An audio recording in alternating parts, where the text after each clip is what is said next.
Okay, hey, how's it going, guys? Sorry, I'm gonna cover my messy hair here a little bit.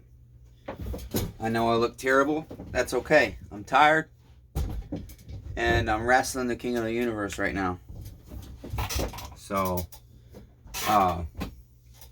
it's late at night. It's probably 2:30 in the morning, and I suppose this is the beauty of having a shed you can go work in to try and make ends meet. You know, you guys, I have insomnia. And depending on what doctor you ask, some say that I have bipolar and this and that, and I don't really believe in none of that stuff. I believe it's all spiritual warfare, and the only answer is Jesus. So I just continue to pray and keep fighting through. But anyways, so what do we do when we can't sleep and we're behind on getting done what we want to get done? We come out here and we enjoy the fact that we get to have our hobby in our backyard. And so I think I just discovered something. And we're going to talk about the Stihl 025 and the 250. I'm about to build I think I definitely have enough for 4 chassis, and I have enough of everything else for 6. So if I scrounge up another 2 chassis, might end up with 6 of these bad boys, which is a good deal because refurbished, this is one of my most popular models, and they go easy, and I get good money for them being refurbished, and so that makes me happy. And I back my product up so the customer's happy because, you know, I get cautious even saying this. You don't want problems to arise, but when they do, at least you get a chance to show you're going to make them right. And so the last time I said that, a bunch of problems have arisen since then, but I'm making them right. And so neighbors are happy, and they're sending their friends to me. So that tells me that they're not unhappy, even if the devil tries to convince me that I'm not doing a good job.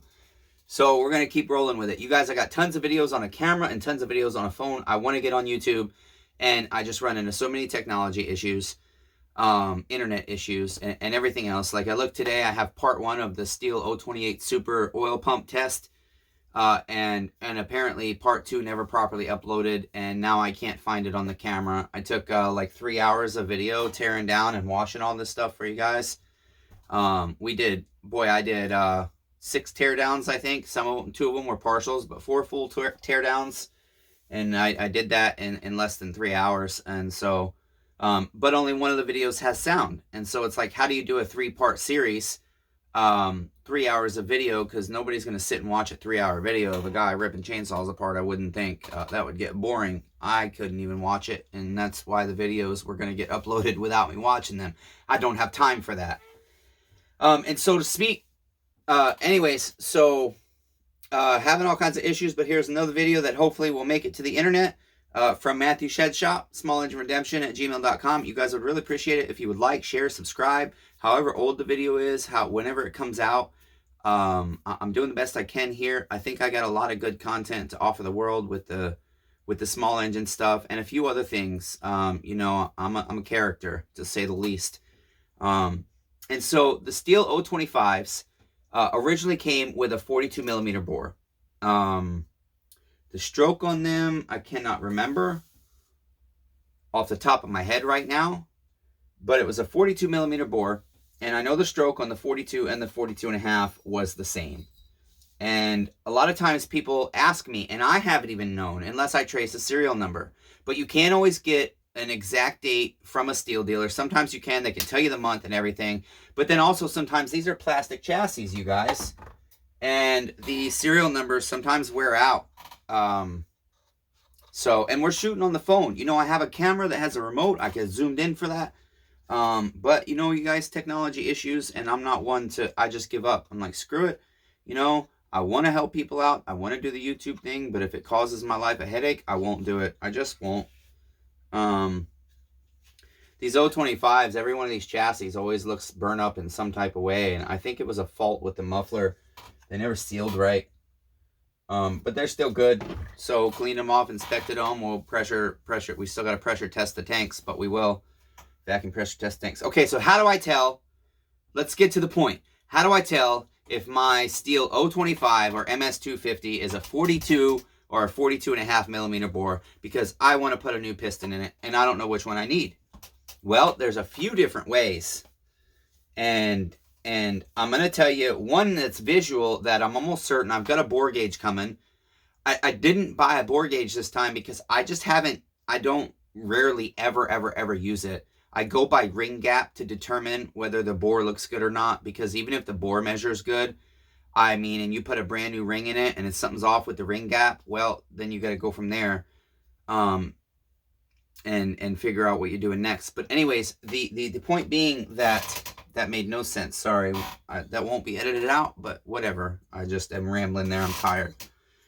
All right, I'm going to move you guys in closer here because now you're done looking at my ugly, tired face. My bench is somewhat a mess. I'm trying to get it completely to where I want it to be to do a video of the assembly of all these saws. All right, and I'm going to flip you guys so that by the cell phone.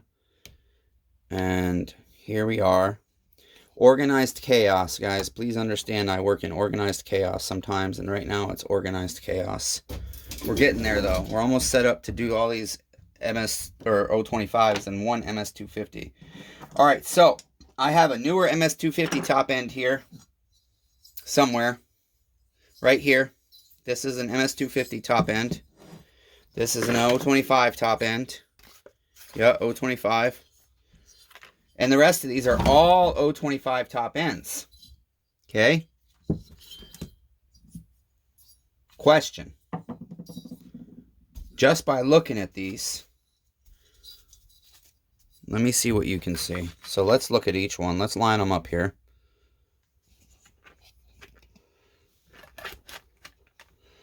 Line them up here. I want you to have all the intakes towards you for the first shot here. So we'll put intakes all toward you. Line them up here. Got 5 of them. And actually I have 6.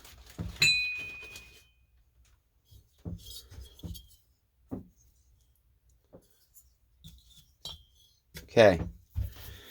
You guys look for a minute and look for a visual difference between some of these. Now I'm going to turn them in about 5 seconds and I'll let you see each side. There is a visual difference that I've noticed sitting here the past couple of days because I did really good. I wrote down all my serial numbers before I disassembled the saws.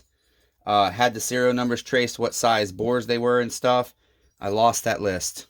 And then as I was washing these and doing pistons in the ultrasonic parts washer, because I like to ultrasonic parts wash cylinders and pistons because I really want to examine them closely to determine whether I can reuse them or not. And so they have to be clean. Like, I know that looks terrible, but you can't feel nothing there. It's just the fortunate thing is this saw died before it had a chance to burn up. So we're re-ringing this with some caber rings and we can definitely reuse this piston. That's the intake side, looks perfect. And again, I know, oh no, that's right. I did discover on this one, I'm sorry. That's why I left that night. I had gotten frustrated, but I have another one of these pistons. So, there is a divot here and I know some guys will say that doesn't matter because if you're replacing the rings, it's irrelevant and based on the placement. But me personally, I'm selling this saw refurbished, so we just go over here. And I don't have any 42 mils, that's right. So, don't know what we're going to do. We won't be able to use that one. That's one less motor we have until we find a 42 millimeter piston, and I don't think Meteor makes one. Just looking what I have. And I don't have anything that will fit this stroke. Okay, so moving on. You guys should have noticed the visual difference by now. This is the exhaust side. And there's a reason I haven't turned these any other way. Because if anybody hasn't picked it up, the visual difference is on the top, you guys. So I'm going to show you something. I noticed on these, some of these have this characteristic. Some do not. Which is which? Well, I've already forgotten. Because that's my life. But yes, these all Then I'm going to verify this with a bore gauge. But all of these that have this are 42.5. And all of them that do not are 42. How do I know that without a bore gauge? Well, one, because I had the pistons, and we're talking a 1/2 mil here, you guys. So until I get a bore gauge, this is all I'm going to say theoretical.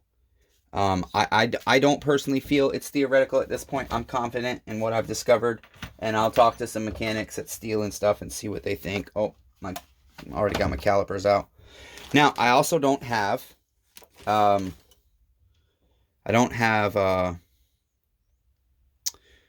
micrometer. What are they called there? Darn it. Boy, can't think of the word there.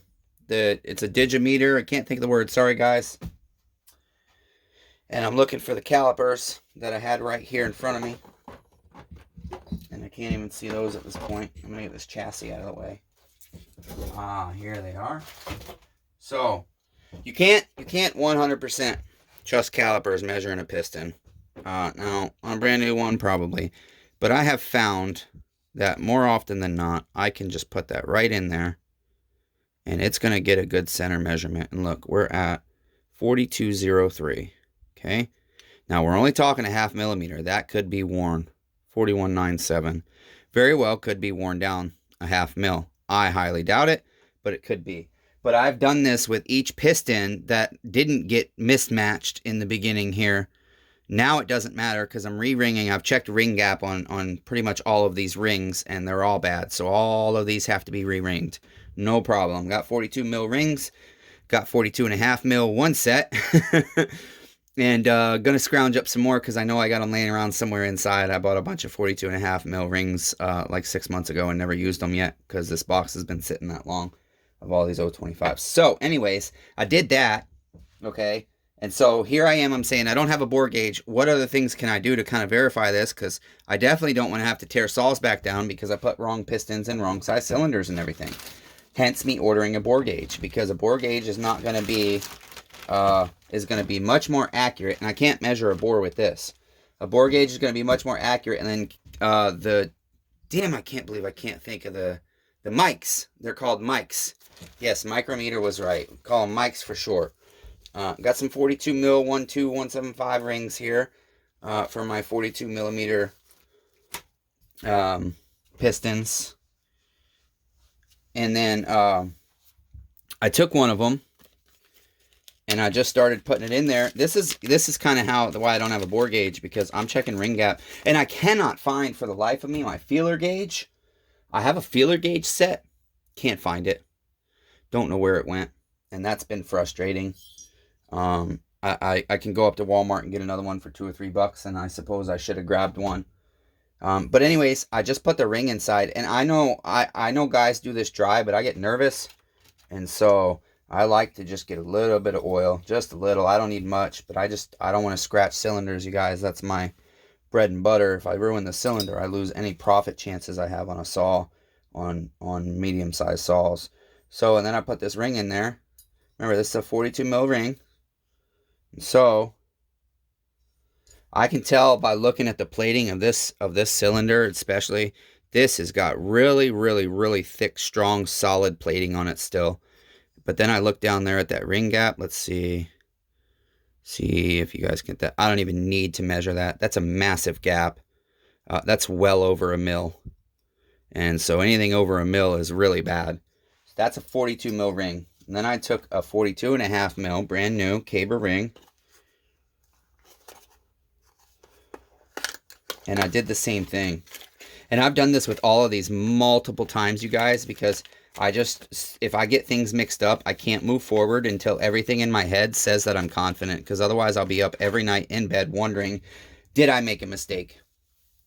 And so this is the 42.5, and same thing. I'm just going to put that in one side and then push it in. And you get it as level as you can. And then I look in there. And that ring gap looks to be about 2 thou now. And that's perfect. For a 20, let's see, 42.5 started in 1990. This saw could be as early as 1990. So for a 30-year-old saw, that cylinder is in incredibly good shape. I can 100% feel confident with a ring gap that small that I can re-ring the piston or put a new Meteor piston in this 42.5 mil cylinder and sell it refurbished. Now, let's take one that I theoretically believe, no divot there, whatever you want to call that, this is for a decom valve, actually. I was reading a service manual today, and apparently I've never seen them. Maybe the MS250s have them. I've never seen an 025 or a 250 with a decom valve, but it was actually telling you what to do in vac pressure test with a decom valve in the 025, or yeah, in the 025 service manual.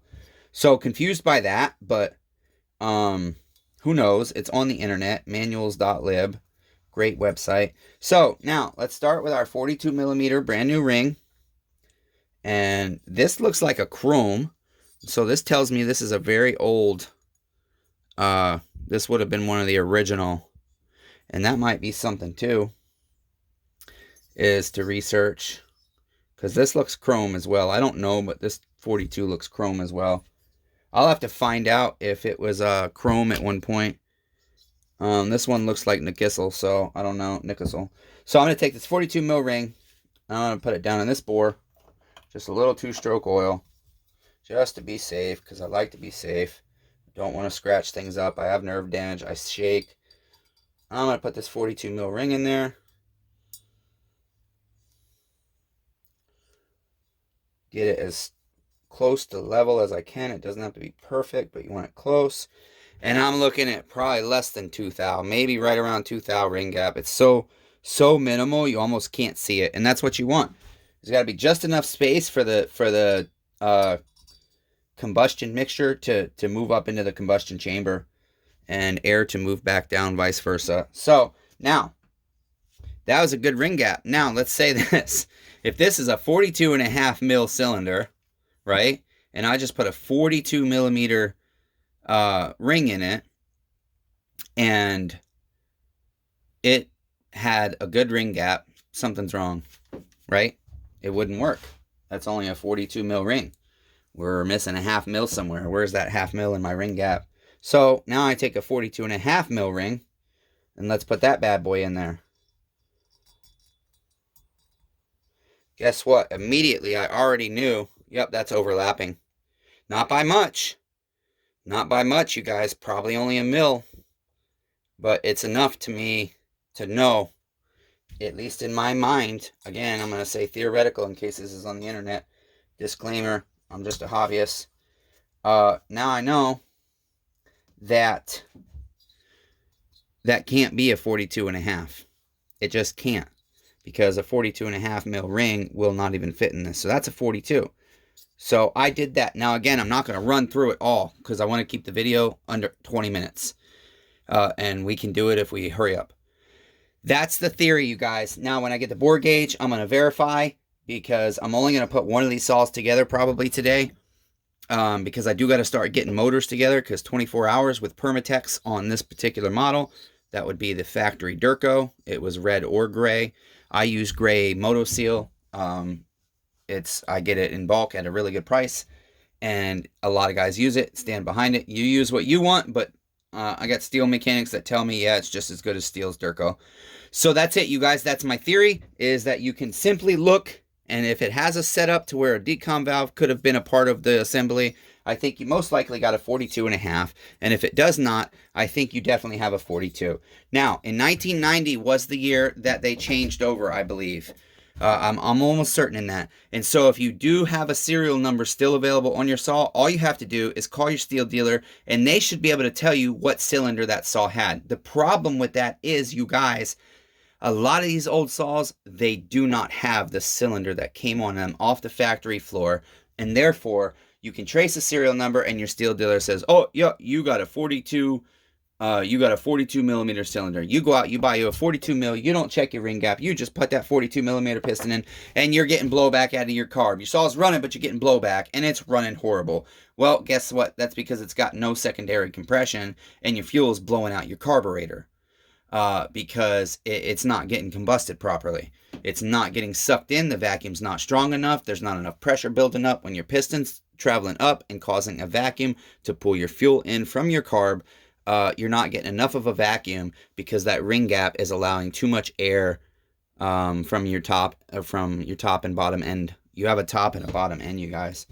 Okay, below your piston, everything below your piston is the vacuum chamber, I would call it, I guess, and everything above it is your combustion chamber.